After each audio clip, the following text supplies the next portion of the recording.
Hello everyone.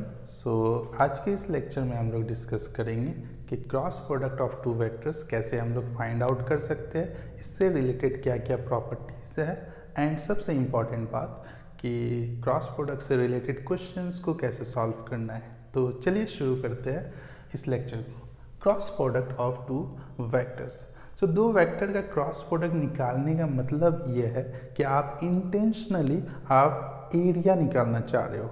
किस तरह से, देखिए, मान लो एक वेक्टर ऐसे है, ठीक है, और दूसरा वेक्टर ऐसे है, ठीक है। ऐसा हो ही सकता है, एक वेक्टर ये है, दूसरा वेक्टर ये है, ठीक है। अगर आप क्रॉस प्रोडक्ट निकालते हो ए क्रॉस बी, कुछ इस तरह से, ठीक है, ये ए वेक्टर है, ये बी वेक्टर है, आप निकाल रहे हो ए क्रॉस बी। इसका मतलब ये है कि आप इस दो साइड को एक पैरेललोग्राम का या एक रेक्टेंगल का, पैरेललोग्राम बोलना ज़्यादा सही रहेगा, पैरेललोग्राम का दो एडजेसेंट साइड जैसा ट्रीट कर रहे हो और इसे कंप्लीट कर रहे हो और ये एरिया फाइंड आउट कर रहे हो। सबसे पहले ये जान लीजिए कि क्रॉस प्रोडक्ट देता क्या है। दो वेक्टर का क्रॉस प्रोडक्ट निकालने का मतलब क्या है। क्रॉस प्रोडक्ट निकालने का मतलब है कि वो दो वेक्टर से बनने वाला आप एरिया फाइंड आउट कर रहे हो, ठीक है। ऑब्वियसली जब मैं कहता हूँ कि ए वेक्टर ये है तो इसका कुछ ना कुछ लेंथ है, राइट,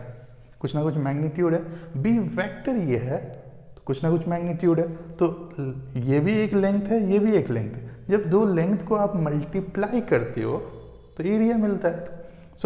ये बात बहुत ही इंपॉर्टेंट है, अच्छे से जान के रखिए कि क्रॉस प्रोडक्ट से आपको एरिया मिलता है, ठीक है। दो वेक्टर का क्रॉस प्रोडक्ट अगर आप निकालो तो आपको एरिया मिलेगा। तो फॉर्मूला क्या है ये जान लेते हैं।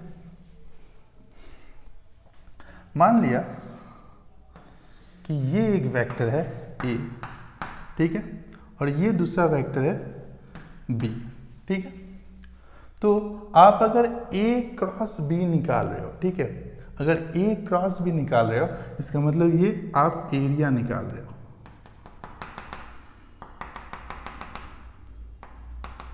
ठीक है, आप ये एरिया निकाल रहे हो, ठीक है। A cross B, A cross B, इसका फॉर्मूला होता है mod A mod B sine theta n cap, ठीक है। ए क्रॉस बी का फॉर्मूला है mod A mod B sine theta n cap, जिसमें दो पॉइंट है समझने लायक। पहला, थीटा क्या है? थीटा है angle between A vector and B vector. Theta क्या है? ए और बी के बीच का एंगल। दूसरा है एन कैप। एन कैप क्या है? क्योंकि कैप लगा हुआ है, हम लोग ऑलरेडी जानते हैं कि कैप से हम लोग यूनिट वेक्टर को डिनोट करते हैं। तो यहाँ पे एन कैप क्या है? Unit vector. लेकिन ये क्या बता रहा है? तो इसका मीनिंग है n cap is the unit vector perpendicular to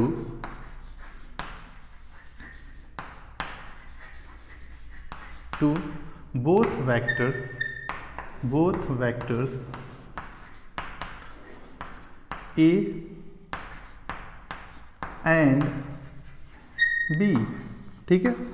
N cap बता रहा है दो वेक्टर के परपेंडिकुलर डायरेक्शन वाला यूनिट वेक्टर। और ये कंफ्यूजिंग है। क्यों कंफ्यूजिंग है मैं बताता हूँ, ठीक है। मान लिया कि ये एक प्लेन है, ठीक है, ये एक प्लेन आपको दिखाई दे रहा है, एक सरफेस दिखाई दे रहा है, राइट। तो इसके परपेंडिकुलर दो एन कैप का वैल्यू आ सकता है, मतलब परपेंडिकुलर का दो वैल्यू आ सकता है, एक तो ये, दूसरा तो ये, राइट। अगर ये समझ पा रहे हैं तो बहुत अच्छा। अदरवाइज मेरे पास दूसरा एक एग्जाम्पल है जो पहले मैंने दिया था। अगर ये ए वेक्टर है, ये बी वेक्टर है, ठीक है, तो ए और बी के परपेंडिकुलर वाला यूनिट वेक्टर अगर निकालना है, मतलब सिंपली परपेंडिकुलर डायरेक्शन आप देखना चाह रहे हो, तो अगर मैं चॉक को ऐसे रख दूं, ठीक है, तो क्या ये ए और बी दोनों के साथ परपेंडिकुलर है? The answer is yes. लेकिन डायरेक्शन है क्या?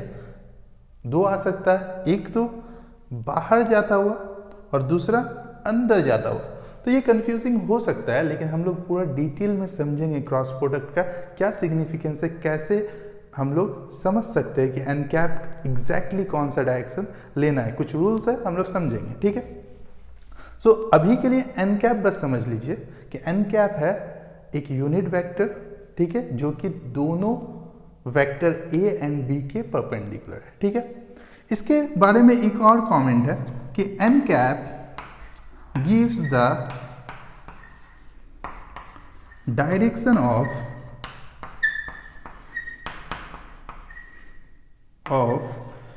ए क्रॉस बी। देखिए ए क्रॉस बी का जो डायरेक्शन होता है वो एन कैप से पता चलता है। तो डॉट प्रोडक्ट से कंपेयर कीजिए। डॉट प्रोडक्ट का दूसरा नाम था स्केलर प्रोडक्ट, उसका कोई डायरेक्शन नहीं था। क्रॉस प्रोडक्ट का डायरेक्शन के बारे में बात हो रहा है कि एन कैप से क्रॉस प्रोडक्ट का डायरेक्शन पता चलता है। इसका मतलब obviously cross product is a vector product.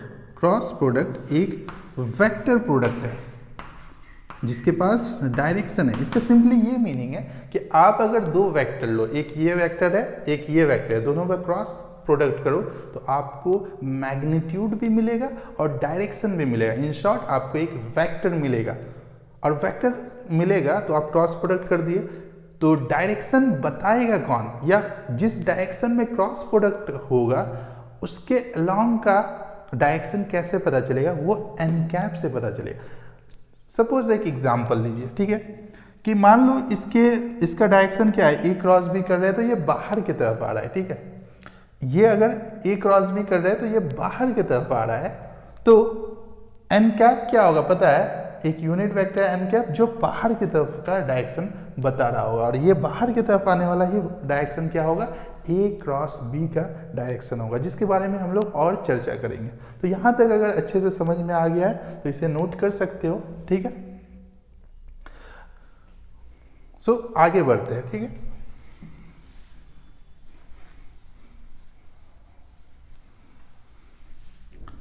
किसके बारे में बात हो रहा है, क्रॉस प्रोडक्ट के बारे में बात हो रहा है। और क्रॉस प्रोडक्ट होता क्या है, ए क्रॉस बी जब हम लेते हैं तो ये आता है mod A mod B sine theta n cap, mod A mod B sine theta n cap, ठीक है। जहां पे मैंने थीटा एक्सप्लेन कर दिया और एन कैप को एक्सप्लेन कर दिया, ठीक है। अब समझिए इस बात को कि डायरेक्शन इसका लेते कैसे है। So direction of cross product, cross product का डायरेक्शन कैसे लेते हैं, ठीक है। ये हम लोगों को मिलता है right hand thumb rule. Right hand thumb rule से एग्जैक्ट डायरेक्शन हम लोगों को मिलता है कि क्रॉस प्रोडक्ट का डायरेक्शन है क्या। चलिए इसे समझते हैं, राइट हैंड थंब रूल क्या है। जैसे कि जब मैं बोलता हूँ कि एक वेक्टर ये है ए वेक्टर और दूसरा वेक्टर ये है बी वेक्टर, ठीक है। सो एक वेक्टर ये है दूसरा वेक्टर ये है, तो जब मैं बोल रहा हूँ ए क्रॉस बी है तो इसका एक ही डायरेक्शन हो सकता है। हालांकि मैंने कहा कि एन कैप कंफ्यूजिंग हो सकता है क्योंकि यहाँ पे एन कैप का डेफिनेशन ये है कि perpendicular to both the vector. तो एक तो ये वाला होगा जेड एक्सिस और एक ये वाला होगा माइनस जेड एक्सिस। तो कौन सा सही है, जेड एक्सिस सही है या माइनस जेड एक्सिस सही है। तो ये चीज़ को शॉर्ट आउट करता है right hand thumb rule. Right hand thumb rule है क्या कि आप अपने राइट हैंड को लो और ए वेक्टर की तरफ रख दो। अगर ए क्रॉस बी निकाल रहे हो तो फर्स्ट वेक्टर की तरफ राइट हैंड के सारे फिंगर्स को रख दो। तो लो मैंने रख दिया, ठीक है। उसके बाद फिंगर्स के चारों फिंगर्स को, ये जो चार फिंगर है इसे कर्ल करना है in the direction of cross product. So A cross B कर रहे हैं तो ए से बी की तरफ कर्ल करना है, ए से दिखाई दे रहा है, ए से बी की तरफ कर्ल करना है और थंब से आपको क्रॉस प्रोडक्ट का डायरेक्शन मिलेगा।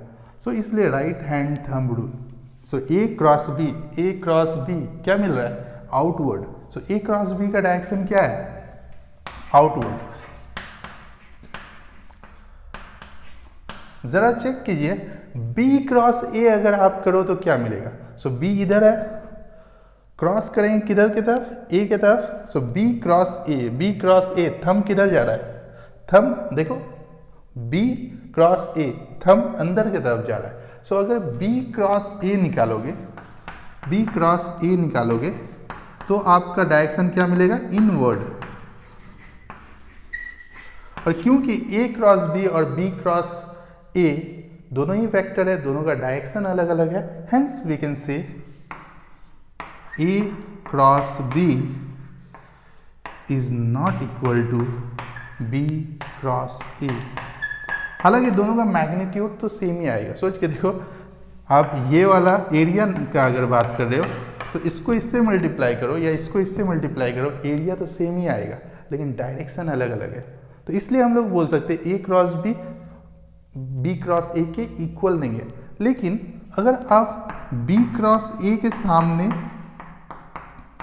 माइनस लगा दो ना, तब इक्वल हो जाएगा। क्यों? क्योंकि सिर्फ डायरेक्शन का फर्क है, राइट। तो अगर यहाँ माइनस ऑफ इनवर्ड कर दोगे तो ये आउटवर्ड ही हो जाएगा। तो बस वही है, नेगेटिव वेक्टर का कॉन्सेप्ट हम लोग यहाँ पे यूज कर लिए। तो होप ये भी पॉइंट आपको क्लियर हुआ कि क्रॉस प्रोडक्ट का डायरेक्शन निकालते कैसे है। ठीक है, बहुत ही इंपॉर्टेंट है क्रॉस प्रोडक्ट का डायरेक्शन को समझना। राइट हैंड थंब रूल का यूज करते हैं। एक बार और देख लीजिए कि यहाँ पे देखो ये था, ठीक है, ये ए है और ये बी है, ठीक है। तो इसके परपेंडिकुलर एन कैप ये भी हो सकता है और ये भी हो सकता है, दोनों ही तो परपेंडिकुलर है। देखो ये और ये दोनों के परपेंडिकुलर ये है। देखना चाहोगे कैसे परपेंडिकुलर है? मैं थोड़ा अच्छे से बनाऊं इसे।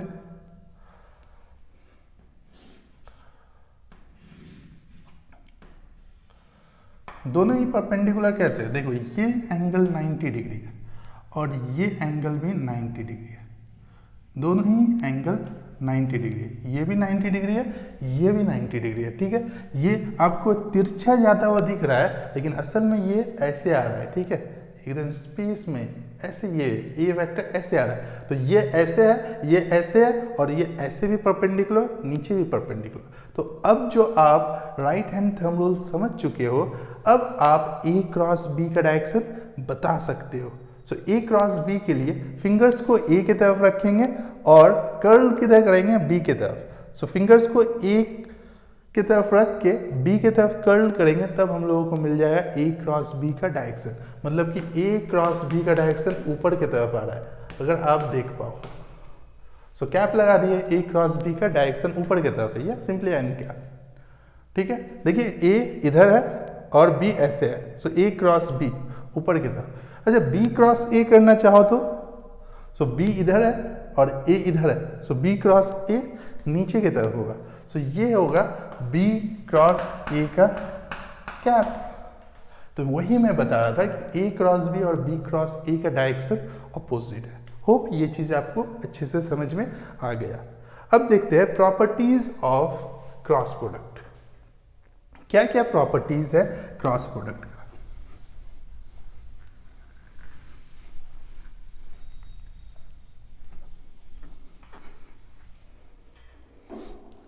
प्रॉपर्टीज,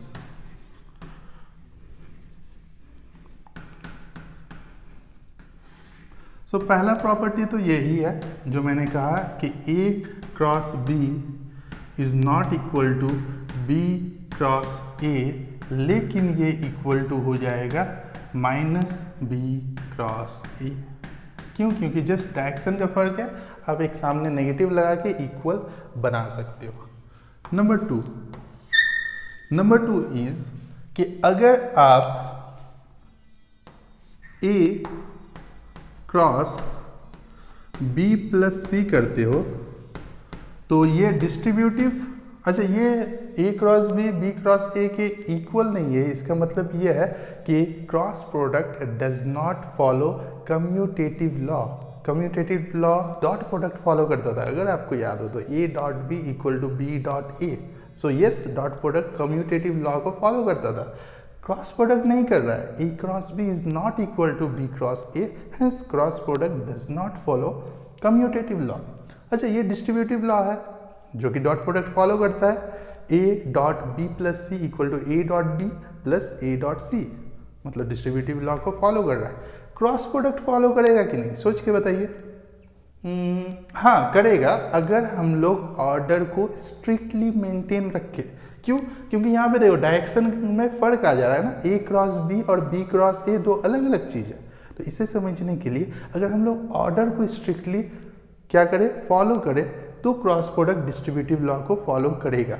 मतलब यहाँ पे यस लिख सकते हो विथ ए स्टैटिक कि कंडीशन अप्लाई।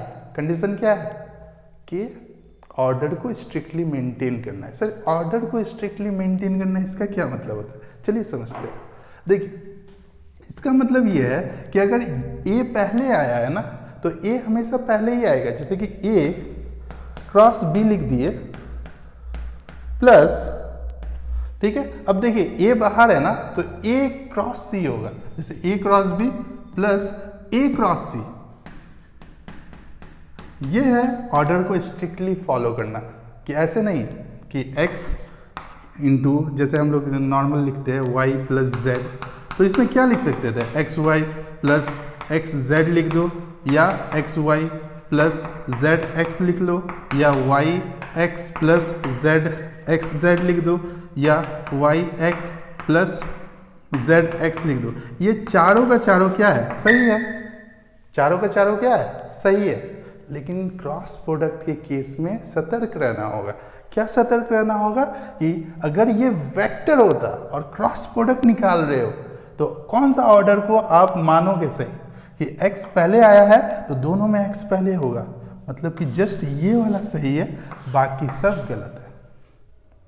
तो क्या सही नहीं होगा, ये एक बार लिखने का कोशिश करते हैं, ठीक है। ये तो सही है। अगर आप गलती से भी ये लिख दिए कि a cross b plus c cross a, तो ये गलत होगा। और भी पॉसिबिलिटीज हो सकती है, जो जैसा कि मैंने अभी लिख के बताया, लेकिन ये कॉमन मिस्टेक है जो बच्चे कर सकते हैं। तो ये नहीं करना है, ये गलत है और ये सही है, ठीक है। तो गलत वाला हटा दे रहे हैं। ओके, सो ये सेकेंड प्रॉपर्टी भी आई थिंक आपको समझ में आ गया। सो कम्यूटेटिव प्रॉपर्टी एकदम फॉलो नहीं करता cross product, distributive property follow करता है। कंडीशन अप्लाई, कंडीशन क्या है, ऑर्डर को स्ट्रिक्टली मेंटेन रखना होगा। नेक्स्ट प्रॉपर्टी नंबर 3, कि अगर आप बोल रहे हो a क्रॉस b, ठीक है, इसका मैक्सिमम वैल्यू कब आएगा, तो सोचना पड़ेगा कि a क्रॉस b का मैक्सिमम वैल्यू कब आएगा। मेरे ख्याल से यहाँ पे चेक करते हैं a क्रॉस b, ये क्या है, A B sine theta n cap. Okay, तो इस पे तो डिपेंड नहीं करेगा, इस पे डिपेंड नहीं करेगा, इस पे डिपेंड नहीं करेगा। ए क्रॉस बी का जो मैक्सिमम होगा वैल्यू या मिनिमम वैल्यू होगा, वो डिपेंड करेगा साइन थीटा पे। साइन थीटा का मैक्सिमम वैल्यू कितना होता है, 1 होता है। तो ए क्रॉस बी का वैल्यू मैक्सिमम होगा अगर आप साइन थीटा का वैल्यू 1 लेते हो, तो ये वैल्यू कितना हो जाएगा, ए बी, ठीक है। और इसका अगर हम लोग मॉड का बात करें, ठीक है, मॉड का अगर बात करें, क्यों, क्योंकि अगर मैक्सिमम वैल्यू देख रहे हैं तो डायरेक्शन में थोड़ी देखेंगे, मैग्नीट्यूड देखेंगे, राइट। सो मैग्नीट्यूड का बात होगा अगर, तो मैक्सिमम वैल्यू कितना हो जाएगा, ए बी। कब होगा, जब साइन थीटा कितना होगा, 1 होगा। कब होगा, जब थीटा का वैल्यू 90 होगा। अच्छा, ए क्रॉस बी का मिनिमम वैल्यू कितना होगा, ये 0 होगा। कई लोग सोच रहे हैं कि साइन थीटा का वैल्यू तो -1 होता है, लेकिन यह मैग्नीट्यूड का बात हो रहा है, राइट। मतलब कि अगर आप इसका मैग्नीट्यूड लोगे ना, तो मैग्नीट्यूड ऑफ साइन थीटा का वैल्यू मिनिमम अगर लोगे तो वो 0 आता है। साइन थीटा का नो डाउट वैल्यू -1 है मिनिमम, लेकिन मॉड ऑफ साइन थीटा का मिनिमम वैल्यू 0 है, ठीक है। ये बात लिख के रख सकते हो, मॉड ऑफ साइन थीटा का मिनिमम वैल्यू 0 होता है, ठीक है।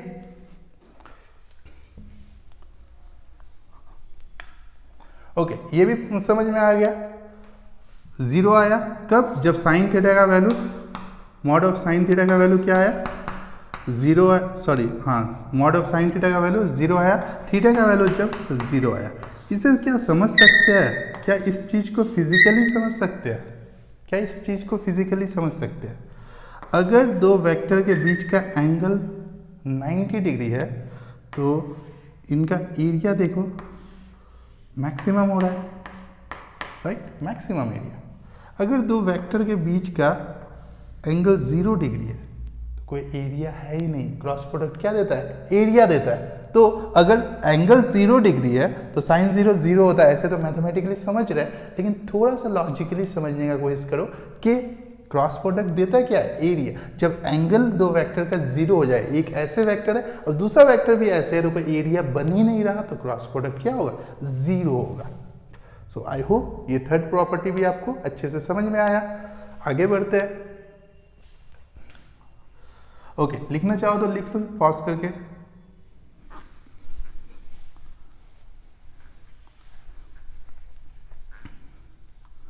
सो फोर्थ प्रॉपर्टी ये क्या है कि हम लोगों को फॉर्मूला पता है, A cross B equal to mod A mod B sine theta n cap. ठीक है। सो अगर मैं आई क्रॉस आई लेना चाहूँ या जे क्रॉस जे लेना चाहूँ या के क्रॉस के लेना चाहूँ, तो इन तीनों का वैल्यू मुझे कितना मिलने वाला है? कोई एक का हम लोग अच्छे से डिटेल में देखते हैं, बाकी का सेम ही होगा, सिमिलर टाइप का प्रॉपर्टी शो करेगा। ठीक है। सो आई क्रॉस आई करेंगे तो मॉड आई साइन थीटा। थीटा क्या है? Angle between two vector. एक आई है, दूसरा भी आई है, दोनों एक्स एक्सिस के अलॉन्ग है। एंगल कितना होगा? 0 डिग्री होगा। सो साइन 0 एन कैप को अभी के लिए एन कैप ही रहने दो। क्यों? क्योंकि मुझे पता चल गया साइन 0 0 होता है, तो कुछ भी हो ये तो 0 ही आएगा। तो ये 0 और ये 0। ठीक है। प्रॉपर्टी नंबर 5, मतलब कि थोड़ा सा डॉट प्रोडक्ट से कंपेयर कीजिए। डॉट प्रोडक्ट में जब सिमिलर टाइप का हम लोग डॉट प्रोडक्ट लेते थे, आई डॉट आई, तो वो 1 आता था। यहाँ उल्टा है, यहाँ आई क्रॉस आई 0 आ रहा है। समझ में आया? ओके। नेक्स्ट, अगर हम लोग ये निकालना चाहे आई क्रॉस जे या जे क्रॉस आई, जे क्रॉस के, सभी में कैप लगा देते हैं, या के क्रॉस आई। ठीक है। सो अगर ये तीन वैल्यू हम लोगों को निकालना है, इसका वैल्यू क्या है, इसका वैल्यू क्या है, इसका वैल्यू क्या है, या और 3 सेट आ जाएगा ना, उल्टा कर दे अगर, जे क्रॉस आई या के क्रॉस जे या आई क्रॉस के, तो ये 6 वैल्यूज क्या हम लोगों को रट के रखने हैं? नहीं। उसके लिए एक सिंपल सा, क्या बार बार right hand thumb rule use करोगे? नहीं। क्यों? क्योंकि एक का अगर करके देखो तो मॉड आई 1 होता है, मॉड जे 1 होता है, साइन आई और जे के बीच का एंगल 90 डिग्री होता है। बचेगा क्या? आंसर आने वाला है 1 × 1 × 1 × एन कैप। सो एन कैप निकालना होगा, राइट। सो एन कैप कैसे निकालोगे? ये आई है, ये जे है, राइट। सो ये क्या लिखोगे? Mod i mod j sine 90 और एन कैप। एन कैप के जगह में यहाँ पे लिखना होगा, राइट हैंड थंब रूल अगर यूज करो तो आई क्रॉस जे कर रहे हो ना, आई क्रॉस जे। सो आई क्रॉस जे क्या हो रहा है? के की तरफ आ रहा है, आई क्रॉस जे के की तरफ आ रहा है। तो यस, ये हो जाएगा। एन कैप के जगह में आप के कैप लिख दोगे और यही मिलता है, आई क्रॉस जे के। ठीक है। अच्छा, जे क्रॉस आई अगर करोगे तो इनसाइड आएगा, मतलब नेगेटिव के आएगा। यस, ये मिलता है नेगेटिव के। तो बार बार के right hand thumb rule use करना है? नहीं, इतना टाइम ही नहीं रहेगा। तो इसके लिए हम लोग एक सिंपल सा रूल बनाए हैं, ये हमेशा आप फॉलो करोगे। ठीक है। एक क्लॉकवाइज सर्किल बनाओगे। कैसे सर्किल बनाओगे? क्लॉकवाइज सर्किल, मतलब इसका डायरेक्शन ऐसे ऐसे और ऐसे है। ठीक है। क्लॉकवाइज, जस्ट घड़ी जैसे काम करता है। ठीक है। कोई भी वॉच जैसे काम करता है। यहाँ पे आप लिख दोगे आई कैप, यहाँ पे लिख दोगे जे कैप और यहाँ पे लिख दोगे के कैप। ठीक है। बहुत ही सिंपल सा है। अगर आई क्रॉस जे जा रहे हो, एरो के डायरेक्शन में जा रहे हो, ये क्लॉकवाइज जा रहे हो, तो जो बचा वो है तीसरा वेक्टर ही आंसर है। सो आई क्रॉस जे इक्वल टू के, आई क्रॉस जे इक्वल टू के। तो वही चीज़ यहाँ पे लिखने का कोशिश की है, जे क्रॉस के इक्वल टू आई एंड के क्रॉस आई, देखिए के क्रॉस आई एरो के डायरेक्शन में जा रहे हैं के क्रॉस आई, तो सिंपली जे होगा। और अगर एरो के ऑपोजिट डायरेक्शन में जाओगे जैसे कि जे क्रॉस आई किधर है, जे से आई की तरफ इधर है, एरो हम लोगों का क्लॉकवाइज ऐसे है और ये एंटी क्लॉकवाइज जा रहा है, तो एक नेगेटिव साइन लगा दोगे तो ये नेगेटिव आई हो जाएगा, फिर ये नेगेटिव जे हो जाएगा। सो इस तरह से हम लोगों को फाइंड आउट करना है। एक बहुत ही इंपॉर्टेंट प्रॉपर्टी मुझे बताना है, क्या पता है कि अगर आप बोल रहे हो, अच्छा यहाँ तक पूरा क्लियर है ना। सो प्रॉपर्टी नंबर 6 ये है कि मान लिया कि सी वेक्टर मिल रहा है, ए क्रॉस बी कर रहा है, ए क्रॉस बी कर रहा है अगर, तो ये सी वेक्टर मिल रहा है, ए क्रॉस बी करने से सी वेक्टर मिल रहा है, then A vector will be perpendicular to B vector will be perpendicular to C vector। Cross product में ये तीनों वेक्टर 90 डिग्री के एंगल पे होंगे। ये बार बार हम लोग कई जगह पे पढ़ने वाले, जहाँ जहाँ क्रॉस प्रोडक्ट का जिक्र आएगा वहाँ वहाँ हम लोग ये चीज़ पढ़ेंगे कि A vector is perpendicular to B vector is perpendicular to C vector. ठीक है, बहुत ही इंपॉर्टेंट है कि जब भी आप दो वेक्टर को क्रॉस करोगे जो तीसरा वेक्टर मिलेगा, ये तीनों वेक्टर कौन कौन, पहला वेक्टर, दूसरा वेक्टर और रिजल्ट वाला जो मल्टीप्लाई क्रॉस करने के बाद आ रहा है, ये तीनों आपस में परपेंडिकुलर होंगे। याद रहेगा? ओके, याद रखना है ये। ठीक है, उसके बाद फाइनली नंबर 6 ये इरेज करूं मैं।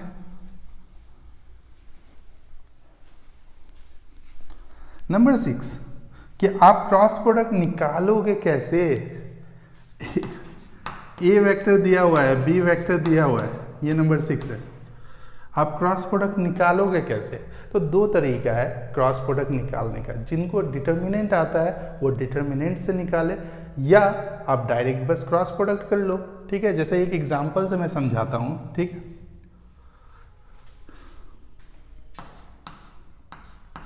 अगर ये 2i कैप है माइनस 2j कैप है प्लस k कैप है, और अगर ये i कैप है प्लस j कैप है प्लस k कैप है, ठीक है, तो ये a वेक्टर है, ये b वेक्टर है। अगर आपको a क्रॉस b निकालना है, ठीक है, तो पहला मेथड ये है डिटर्मिनेंट वाला method.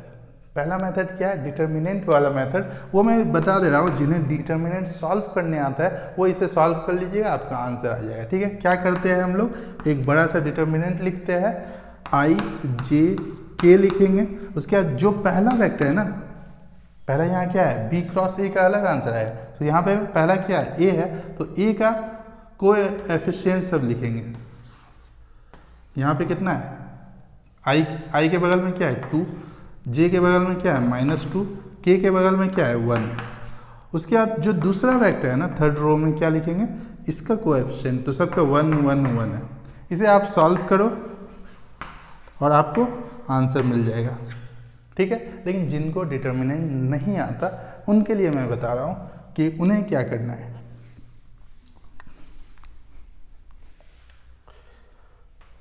So a cross b लिखेंगे।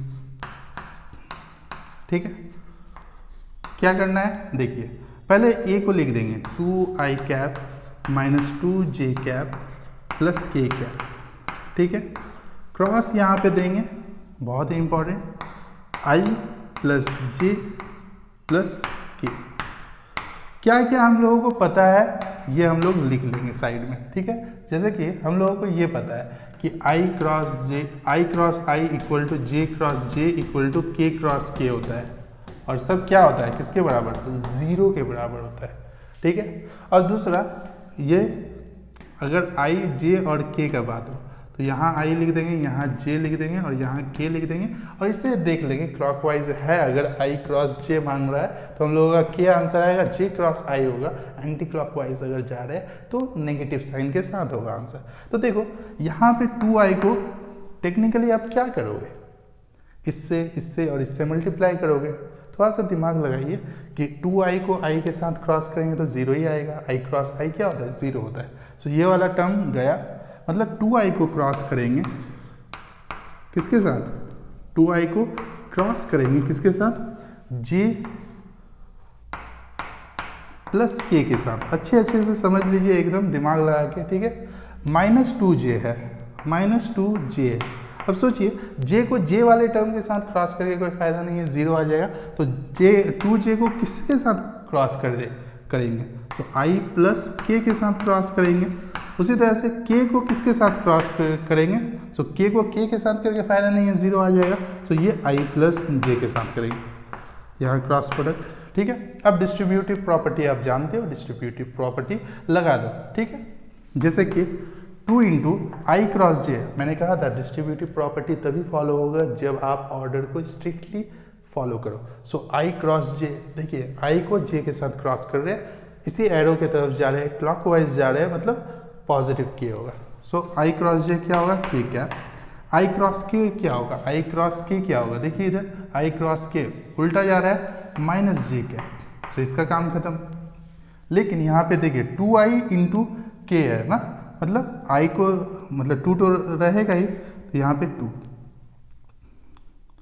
जो ये नंबर है वो तो रहेगा ही, 2i क्रॉस के, तो 2 तो 2 है और i क्रॉस के माइनस जे हो गया। तो माइनस कहाँ लिखे? यहाँ सामने लिख दिया। अब देखिए -2 तो है ही, -2 को j क्रॉस i के साथ क्रॉस करेंगे, तो j क्रॉस i क्या होता है? देखिए उल्टा जा रहा है ना, माइनस के होता है और पहले ही से यहाँ पे माइनस है, पहले ही से यहाँ माइनस है, तो j क्रॉस i माइनस के, और ऑलरेडी यहाँ माइनस था तो माइनस माइनस प्लस हो गया, प्लस 2k हो गया। इस 2 को भूलना नहीं है, ठीक है, बाहर है। उसके बाद देखिए j क्रॉस के ऑर्डर को मेंटेन रखना है, पहले ये आया तो यही पहले आएगा, j क्रॉस के ये i होता है लेकिन बाहर माइनस है तो -2i कैप। ठीक है, अब इसको कर लीजिए, ये तो आसान है, कोई नंबर नहीं है, कोई पॉजिटिव नेगेटिव नहीं है। तो k क्रॉस i क्या होता है? j होता है, और k क्रॉस j क्या होता है? -i होता है। बस इसे प्लस माइनस कर लेंगे, आंसर आ जाएगा। i वाले टर्म को पहले लिखेंगे, तो i यहाँ पे है और i यहाँ पे है, -3i। ठीक है, j देख लीजिए, j यहाँ पे है और ये j यहाँ पे है, तो -j।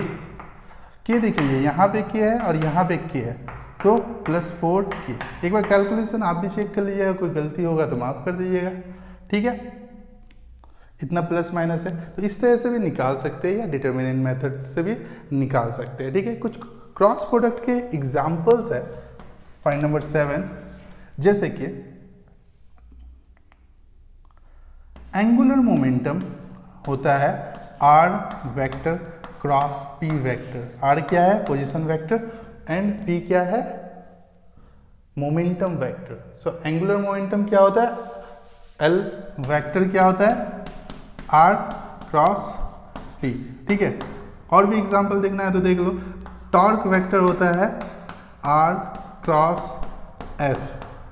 ठीक है, एटसेट्रा। सो बहुत सारा प्रोडक्ट वेक्टर प्रोडक्ट से आता है। जैसे कि अगर टॉर्क निकालना है, सिंपली क्वेश्चन में r वेक्टर दिया रहेगा वेक्टर फॉर्म में, f वेक्टर दिया रहेगा वेक्टर फॉर्म में, आपको r क्रॉस f करके निकालना होगा टॉर्क। ठीक है, r दिया रहेगा, f दिया रहेगा, पूछेगा टॉर्क कितना है, तो सिंपली r क्रॉस f करना है। अगर f क्रॉस r करते हो तो गलत हो जाएगा, इसलिए इसे अच्छे से नोट कर लेना, torque equal to r cross f होता है। ठीक है, finally point number 8, last point, कि अगर आप क्रॉस प्रोडक्ट से, देखिए अगर आप क्रॉस प्रोडक्ट से क्या निकालना चाह रहे हो?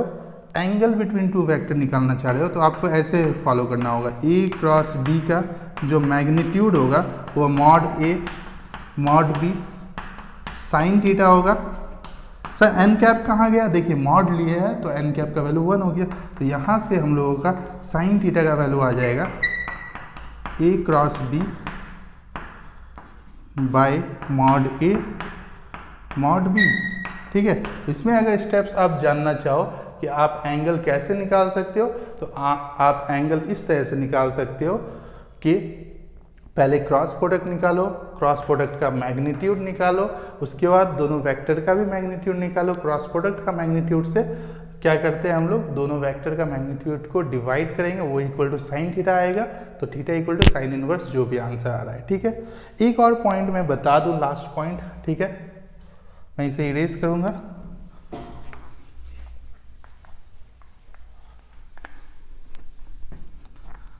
लेक्चर थोड़ा सा लंबा हो रहा है, मैं समझ रहा हूँ, लेकिन सारा पॉइंट कवर करना जरूरी है। सो पॉइंट नंबर 9, ये लास्ट पॉइंट होगा प्रोबेबली। जब मैं कहता हूँ कि ए वेक्टर ये है और बी वेक्टर मान लो ये है, तो ए क्रॉस बी क्या देता है, एरिया देता है। ये एरिया अगर दे रहा है, ठीक है, तो area of parallelogram, area of parallelogram को अगर पूछ दे आपको, ए वेक्टर दे दे वेक्टर फॉर्म में, ठीक है, 2i cap plus 3j cap plus 5k cap, B vector i cap plus j cap plus k cap, ठीक है, वेक्टर फॉर्म में ए और बी दे दे, बोल दे कि ए और बी से बनने वाला पैरेललोग्राम का एरिया क्या होगा, तो आप क्या फाइंड आउट करोगे, ए क्रॉस बी फाइंड आउट करना और उसका मैग्नीट्यूड ले लेना, ये होगा एरिया, ठीक है। अच्छा, अगर बोल दे कि एरिया ऑफ ट्राइंगल बताओ, एरिया ऑफ ट्राइंगल बताओ, तब तो आप फंस जाओगे, ट्राइंगल कहाँ से आ गया, right. So area of triangle कैसे आप बताओगे, क्रॉस प्रोडक्ट से तो एरिया ऑफ पैरेललोग्राम मिलता है, राइट। सो सोच के देखो कि ये अगर एरिया हम निकाल पा रहे हैं, तो एरिया ऑफ ट्राइंगल क्या होगा, क्या इसका ये आधा होगा, हाँ आधा होगा, राइट। सो हाफ ले लेना यहाँ पे ए क्रॉस बी।